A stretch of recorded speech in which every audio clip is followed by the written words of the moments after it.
Hey guys, Zack here, and welcome back to another action figure review, and today we'll be taking a look at the Bandai movie monster series Godzilla 1966. Now this version of Godzilla comes from the 1966 film Ebirah Horror of the Deep, which I think is an okay movie. It's not my favorite, but for what it is, I think it's alright.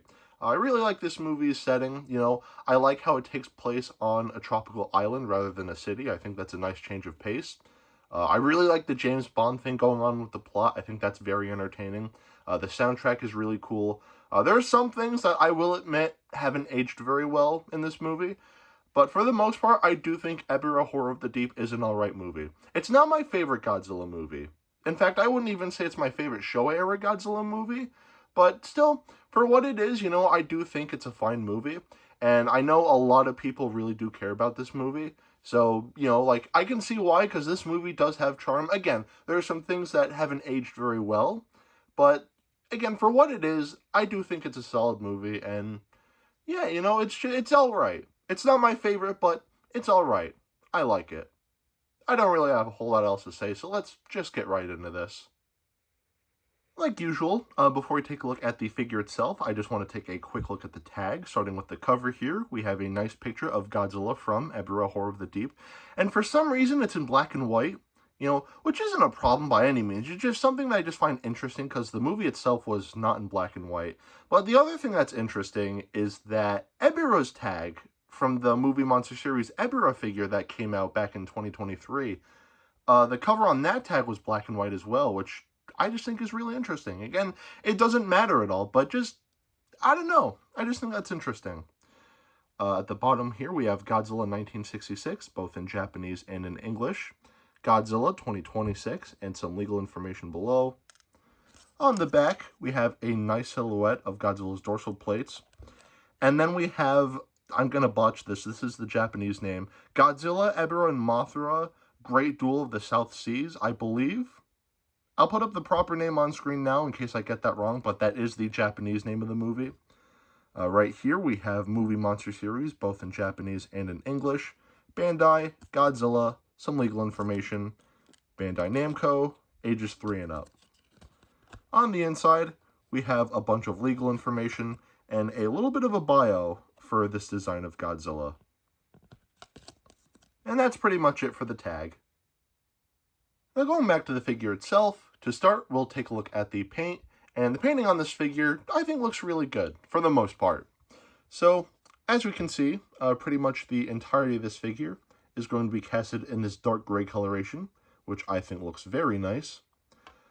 We are going to have some gray highlights on the knees and on the torso here, which I think looks really nice here. The toenails and the fingernails here are going to be painted this nice yellowish whitish coloration, as well as the dorsal plates here. On camera, the eyes might look white, but in person, they do have like a little bit of like a yellowish like hue to them, which I think looks nice. It's different from like the regular just white-eyed Godzilla. I like that. The pupils are going to be painted orange, and the irises there are going to be painted a nice black coloration.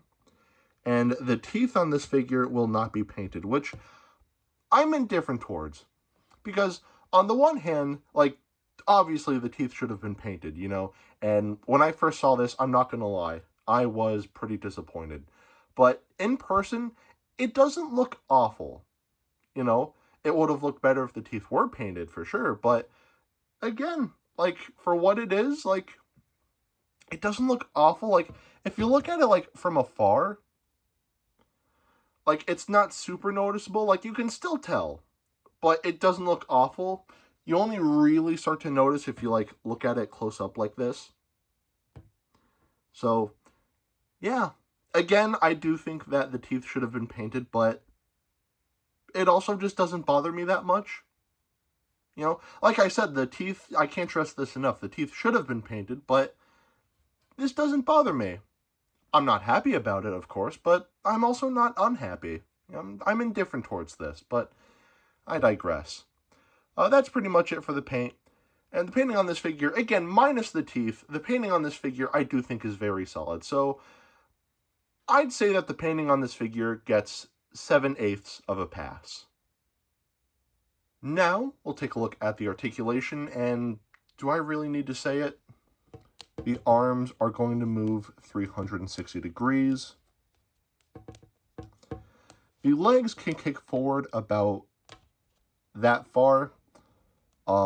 If you flex the vinyl a little bit, the legs can move a full 360, though I wouldn't recommend doing that, like, a lot. But that is something this figure can do. And that's it for the articulation. Nothing at the tail, nothing at the head. It's fine. It's a Bandai vinyl. These figures normally don't have a lot of articulation. I've said this how many times now? Like, at this point, you should know what you're getting into as far as articulation goes. It's fine. I'd say it gets a pass. Now, we'll take a look at the sculpt. And the sculpting on this figure, I think, looks great. Bandai usually knocks it out of the park when it comes to the sculpting on these Movie Monster Series figures, and this guy here is no exception. I think proportion-wise, I think everything looks great. Nothing looks too big or too small or too out of place here. I think this does a really nice job capturing Godzilla's likeness from Ebirah Horror of the Deep, And I really like how the mouth is closed, because the design for Godzilla in this movie is very similar to his design in Invasion of Astro Monster. There are, like, very, very minor differences between, the head designs between both the suits. I'll put up a picture comparing this figure to the premium Bandai exclusive Movie Monster Series Godzilla 1965, just to show you. There are very small differences, but for the most part, they do look similar. And I like how the mouth on this figure is closed to better, differentiate, this figure from the 65 figure, as well as just having, different positioned arms. So, yeah. Sculpting on this figure, I think, looks great. Definitely gets a pass. Now, we'll take a look at the detailing. And the detailing on this figure, I think, looks very nice. So let's take a closer look. So starting off at the head here, we can see all of the bumps and all of, the little ridges and, bits of scaling on Godzilla's face here are detailed very nicely. Everything here is very nicely defined, and overall, everything here just looks very good. The teeth, even though they're not painted, they will be detailed pretty nicely as well. And again, throughout the figure here, we just have that traditional Showa era, Godzilla scaling, which I think looks really nice, and all the creases and folds, in the suit here, in the neck here, and then the torso here, I just think looks really nice. Really gives off that guy in a suit feel, and I do really like that. And even in the legs here, again, just a lot of just more just minor creases to give off that effect, which again just looks really nice. Going to the tail here, again, just a lot of really nice creases and a lot of really nice scaling here. And at the bottom, again, just a lot of really nice creases and everything like that. Everything here is just detailed very nicely. Going to the dorsal plates here, again, just a lot of really nice detailing. All of the ridges and everything, and all of the little bumps and everything are going to be detailed very nicely. Everything here is just very well defined. And yeah, that's pretty much it for the detailing on this figure. And overall, the detailing on this figure is great. Definitely gets a pass. Now, we'll do some size comparisons. To start, here we have the Bandai Movie Monster Series Ebirah 1966. And I think these two scale nicely together. No, I don't have the giant condor. I didn't pick it up. Sorry.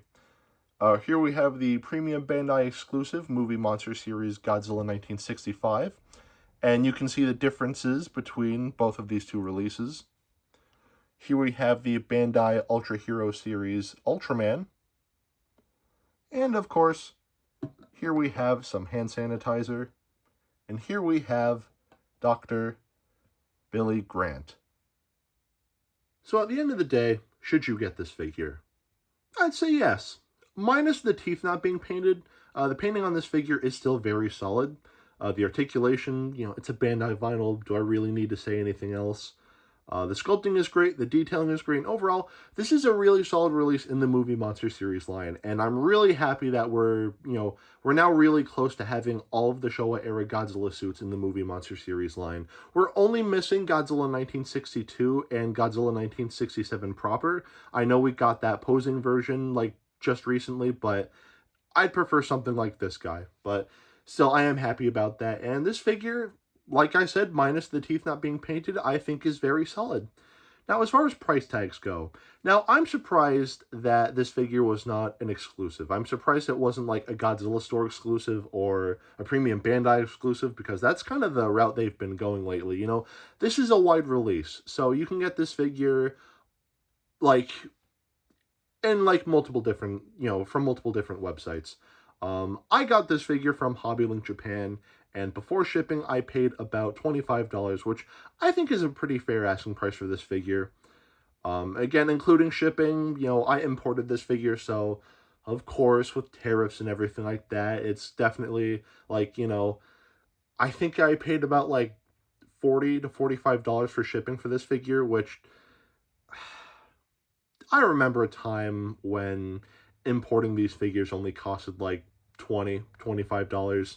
Now it's up to $45, and it's like, what are we doing here? Obviously, that's not like FedEx's fault or HobbyLink Japan's fault or anything like that. Again, it's all these tariffs. I've talked about them before. I won't, get into too much more detail about it, but it definitely makes things a little harder for, us Godzilla collectors. But still, this is a nice figure, and I do recommend that you pick it up.